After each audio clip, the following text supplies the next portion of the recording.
voit maintenant toute la puissance asymétrique iranienne en jeu. Et je dirais pas qu'il y a des centaines d'officiers iraniens, mais certainement il y a des opérateurs iraniens de drones qui essayent d'enseigner cette technique, cette technologie aux leurs homologues russes. Bonjour et shalom, Richard Darmon au micro du studio Kalita pour notre magazine Israël dans sa région, Israël au cœur du Moyen-Orient, avec aujourd'hui un sujet qui concerne l'actualité immédiate, l'implication militaire de l'Iran en Ukraine, qui préoccupe justement sérieusement Israël. Pour en parler avec nous, Alexandre Greenberg, expert en affaires russes et iraniennes. Alors, rentrons dans le vif du sujet. En quoi les bombardements intensifs de ces derniers jours, au nom de l'armée russe, sur plusieurs villes ukrainiennes par des drones suicides de fabrication iranienne, doublés en plus de la présence sur place de centaines d'officiers perses qui forment les artilleurs russes à leur utilisation, en quoi cela concerne de près Israël ? Bon, cela concerne Israël. D'abord, on voit maintenant toute la puissance asymétrique iranienne en jeu. Et je dirais pas qu'il y a des centaines d'officiers iraniens, mais certainement il y a des opérateurs iraniens de drones qui essayent d'enseigner cette technique, cette technologie aux leurs homologues russes. Mais ce n'est pas une surprise pour Israël parce qu'Israël a su depuis belle lurette sur ces potentiels Iraniens meurtriers.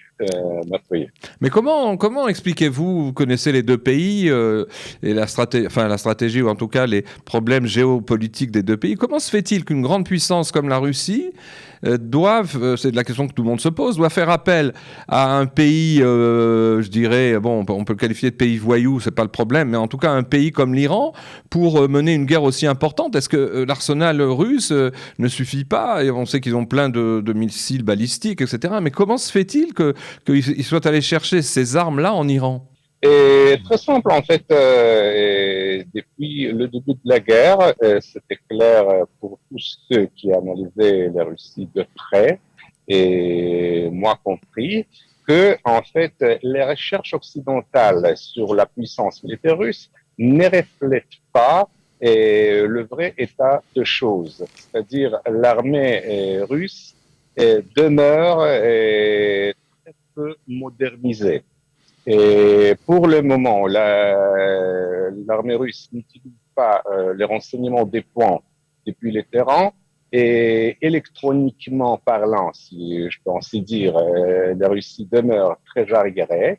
Et en fait, la Russie a négligé pendant les années et précisément ce domaine de drones, y compris la munition rodeuse et les drones de reconnaissance et d'attaque. Et justement, l'Iran a su toujours agir de façon un peu plus intelligente que la Russie. Et notamment, l'Iran sait d'avance ses atouts et aussi que ses points faibles. Et d'avance, l'Iran n'a jamais investi dans le domaine où et il savait préalablement que ça ne vaut pas la peine. Mais donc, l'Iran a investi dans l'industrie des drones parce que les drones d'attaque et les missiles sont son atout principal. Et maintenant, ils ont l'opportunité d'utiliser cet atout et ils vendent ce drone aux Russes, évidemment pas gratuitement, mais l'industrie militaire iranienne gagne la revenu davantage. Et aussi, ils apprennent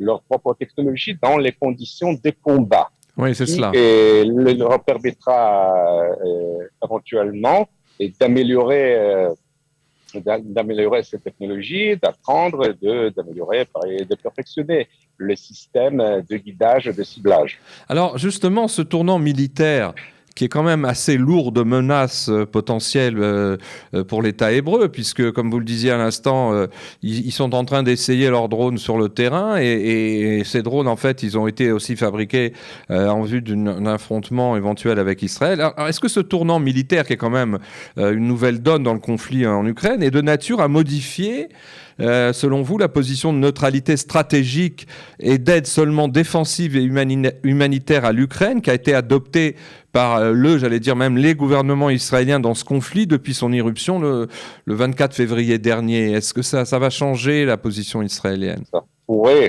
changer la position israélienne, quoique rien n'est certain. D'abord, je crois qu'Israël doit maintenant aider davantage l'Ukraine, mais tout cela doit s'effectuer de façon calme, sans déclaration pompeuse dans les médias. Et Israël aussi, il ne faut jamais oublier que Israël ne dispose d'aucun moyen qui pourraient s'avérer comme game changers. C'est-à-dire, Israël peut aider l'Ukraine, Israël devrait aider l'Ukraine, mais encore une fois, Israël n'a pas, la situation n'est pas comme on puisse l'imaginer, qu'Israël a quelques moyens miraculeux qui, voilà, si Israël les fournit à l'Ukraine, voilà, la guerre, la situation sur les champs de bataille va changer. Non. Mais Israël a déjà commencé à partager les renseignements concernant les drones iraniens avec les Ukrainiens. Et voilà, ça doit continuer et trouver aussi d'autres points où Israël pourrait aider.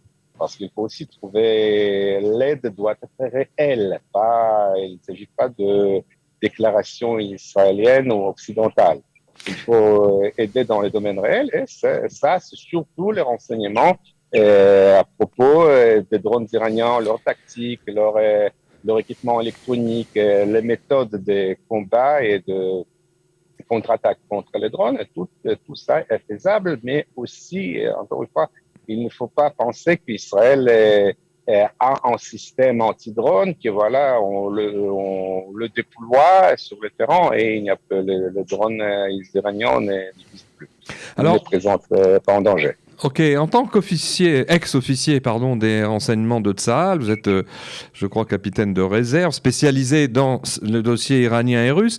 Comment interprétez-vous le fait, sur un plan plus général et même symbolique, un fait sans précédent d'ailleurs, que ce sont bel et bien des armes iraniennes qui bombardent aujourd'hui, même sous le couvert de l'armée russe et sous sa responsabilité, des villes européennes finalement en Ukraine, qui sont au cœur de l'Europe? Et la question subsidiaire, c'est de vous demander aussi quelles pourraient en être les conséquences dans les rapports entre l'Iran et l'Europe d'une part, parce que c'est un fait nouveau, et entre la Russie et Israël. On voit que tous les avertissements israéliens et aussi les avertissements arabes, seulement il ne faut pas oublier que la première victime des drones iraniens, c'était l'Arabie saoudienne, et dont les installations stratégiques comme la compagnie pétrolière Aramco a été déjà attaquée plusieurs fois notamment par ce drone d'attaque iranien employé par les Houthis yéménites. Israël a réclamé toujours que ce n'est pas un danger pour les pays arabes et pour Israël, mais aussi pour d'autres pays. Et voilà, on le voit maintenant que c'est réel, c'est bien réel et loin d'être juste, qu'on pourrait dire en Occident, en hystérie, ou une exagération israélienne. Ou une prophétie de malheur extrémiste. Non, maintenant la réalité a rejoint les projections et la fiction d'une certaine manière. Oui, sauf que ça devrait être le cas, inquiétant évidemment pour l'Europe, mais si la conclusion de ces attaques iraniennes sur le terrain ukrainien se limite à se limite à un sentiment général d'alerte ou d'inquiétude. Voilà, c'est terrible, etc. Et si la conclusion d'implication concrète, donc ça ne sert à rien. Je m'excuse. Tout ce que je dis n'a rien à voir avec mon passé d'officier de renseignement. Il s'agit des informations complètement ouvertes et on peut le voir partout. On pouvait le voir partout bien avant, il y a C'est quelques années. ça. Donc, À propos... je ne ferai tort, disons, à ma connaissance secrète. Hein, je savais quelque chose. Voilà, écoutez-moi, je sais une Mhm. chose que je ne peux pas divulguer, mais c'est vrai. Donc, tout était ouvert. Et maintenant, on voit la collusion de deux tyrannies dans leur entreprise meurtrière et D'accord. méchante contre l'Ukraine. Pour affûter un peu ma question à propos de l'Europe, justement, il y a certains commentaires qui sont parus dans la presse internationale et européenne, selon laquelle, justement, ce tournant stratégique des drones iraniens en Ukraine risquerait de ruiner les efforts du lobby pro-iranien en Europe. Vous pensez que oui, ça pourrait être le cas? Ça pourrait être le cas, mais pour le moment, je ne vois aucun signe que quelque chose marche Dans ce dans cette sens. direction. Mhm. Dans ce sens, oui, parce que d'un côté, oui, en fait, on voit que maintenant, je n'entends personne évoquer la négociation Les Iraniens à avec Vienne. l'Iran. Mhm. Oui, avec les Iraniens en Vienne, mais aussi, il ne faut jamais oublier que ce n'est pas que l'Iran combat l'Union européenne, tandis qu'est en train de parler. Non, ce n'est pas quand même le cas. C'est juste une liaison conjoncturale entre l'Iran et la Russie Mhm. voilà, que se résulte en ce que nous voyons. Mais politiquement et publiquement, oui, c'est un peu difficile de plaidoyer pour un accord avec le régime iranien qui est présenté comme c'est rationnel, pragmatique, qui ne veut que la levée des sanctions. Et politiquement, ça ne marche pas, bien que rationnellement, Je il y a comprends. toujours quelques aspects. Le but de pourparler aussi pour Israël, c'est restreindre le programme nucléaire iranien. C'est pas faire plaire aux Iraniens ou apaiser le régime. Le but, c'est sans accord nucléaire, il n'y aura aucune restriction sur le programme nucléaire iranien, tandis que les États-Unis n'ont nulle envie de déclencher encore une guerre dans les Proches-Orient contre l'Iran dans ce cas-là. Bon, sur un plan plus général, concernant ce conflit entre la Russie et l'Ukraine, un plan plus général, parce que pas seulement en ce qui concerne les intérêts israéliens, doit-on prendre, selon vous, au sérieux les menaces réitérées de Vladimir Poutine et de plusieurs autres dirigeants civils et aussi militaires russes de défendre les 15 à 20% du territoire ukrainien qu'ils ont conquis depuis 9 mois et donc de riposter et de le défendre, ces territoires, par des armes atomiques. Ou bien il ne s'agit là que d'une sorte de bluff médiatique qui vise à effrayer les pays occidentaux, dont surtout les États européens, on en parle un instant, qui seraient les plus concernés par cet éventuel recours à l'arsenal nucléaire, et qui serait d'ailleurs le premier du genre sur le vieux continent. Est-ce que il y a beaucoup de gens qui s'inquiètent de ces positions de Poutine? Oui, je dirais qu'il faut que c'est plutôt du bluff russe, et surtout que les politiciens russes qui évoquent cette possibilité ne parlent pas sérieusement, c'est-à-dire c'est que sont tous les apôtres de Poutine, et donc ils sont en compétition qui va hurler plus haut et de façon plus effrayante. Et après, il s'agit des armes nucléaires tactiques. Les armes nucléaires tactiques est une invention russe qui n'a été jamais employée sur le terrain. En principe, il y a une différence. Les Russes font toujours, théoriquement, tout ce que je dis, ce n'est que théoriquement, font le distinguo crucial entre les armes nucléaires stratégiques et les armes nucléaires tactiques. Les armes nucléaires tactiques, c'est en effet pour effrayer, pour restreindre l'accès aux forces adversaires en terrain bien concret. Mais c'est du bluff parce que le réseau à ces armes nucléaires tactiques ne peut jamais se produire spontanément d'un moment et voilà par un seul mouvement de doigt de Poutine qui va appuyer le bouton rouge. Il s'agit d'une chaîne des ordres aux officiers militaires qui peuvent refuser aussi cet ordre. Et étant donné que toutes les élites russes vont vivre, ils sont des bons vivants, ils envoient leurs enfants à l'Occident, ce ne sont pas des gens qui rêvent de devenir shahid ou martyrs pour la cause de Poutine, loin s'en faut.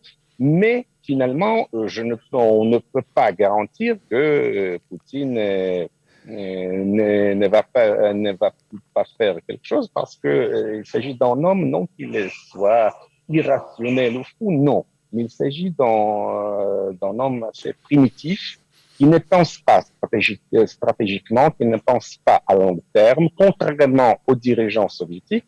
Et finalement, la conclusion, pour que Poutine ou quelqu'un d'autre n'ait jamais même la séduction de menacer avec les armes nucléaires tactiques, doit savoir d'avance que la réaction occidentale, notamment américaine ou britannique, à toute tentative réelle d'utiliser ces armes sera écrasante et catastrophique pour la Russie. Si Poutine continue de penser que l'Occident en fait n'est qu'une bande de doux et efféminés, pardon, mais ce sont les mots qu'il emploie. Ouais. Donc tout est possible. Oui, il utilise et est possible. La menace doit être toujours la menace de réaction, de représailles doit être crédible pour dissuader dans n'importe quel conflit. Si votre adversaire n'est pas vraiment sûr que vous allez réaliser votre menace, et tant pis pour vous. Alors justement, je reviens sur l'histoire du bouton rouge parce que c'était un peu l'objet de mon avant-dernière question. De loin, on a l'impression, parce que vous voyez les choses sans doute comme spécialiste de plus près, mais on a l'impression qu'animé par un esprit revanchard et vindicatif contre l'Occident et l'OTAN, Poutine, qui veut en fait, on le sait, rétablir l'empire russe des tsars et de Staline et qui se sent visiblement humilié aussi par l'aide militaire très significative des pays occidentaux à l'Ukraine, qui a presque stoppé l'avance russe sur le terrain, on a l'impression qu'il s'est justement enfermé dans une logique irrationnelle d'escalade dont il aura peine à sortir, je dirais, lui-même, tout seul. C'est comme ce qu'on appelle la dissonance cognitive. Il ne voit pas la réalité comme elle est, mais telle que lui, il la ressent. Alors, est-il envisageable justement que malgré tout, dans cette escalade psychologique, peut-être il appuie un jour sur le bouton rouge d'une guerre nucléaire qui serait la première à 77 ans après les explosions d'Hiroshima et de Nagasaki au Japon en 45. Est-ce que, d'accord, c'est pas lui qui va faire sortir l'envoi de cette arme nucléaire tactique, mais quand même, qu'est-ce qui va se passer si oui, il le fait et que la chaîne technique, la hiérarchie militaire enraye cet ordre? Il va y avoir une situation très confuse en Russie. C'est très difficile de présager une telle situation, mais je dirais que Poutine n'a rien d'irrationnel. Sa pensée est tout à fait rationnelle, sauf que sa vision du monde est formée par les comment dire, gatekeepers, chanceliers qui lui fournissent les informations. C'est-à-dire que c'est un homme qui ne comprend rien en guerre, dans les affaires militaires, et donc ces subordonnés, qui sont aussi les supérieurs militaires, et lui mentent pour présenter la situation telle